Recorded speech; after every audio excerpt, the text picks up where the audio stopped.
Go. Hi, my name is Becky and I'm 7.5 years old. And today we are doing an experiment to see what happens if we mix vinegar with baking soda. Okay.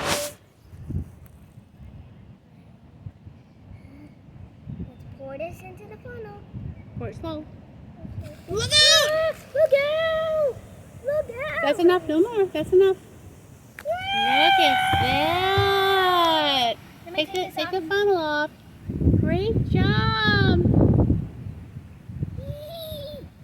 Reckon, was your experiment a success? You want to tell me about it? Success. Just what I planned. Just what you planned? Good job. Oh, look, it's got a real color in it. I like it. A little bit of red, turning into pink. You put some food color in there. We put food coloring. Look, it's still bubbling. Still bubbling. Good job, buddy.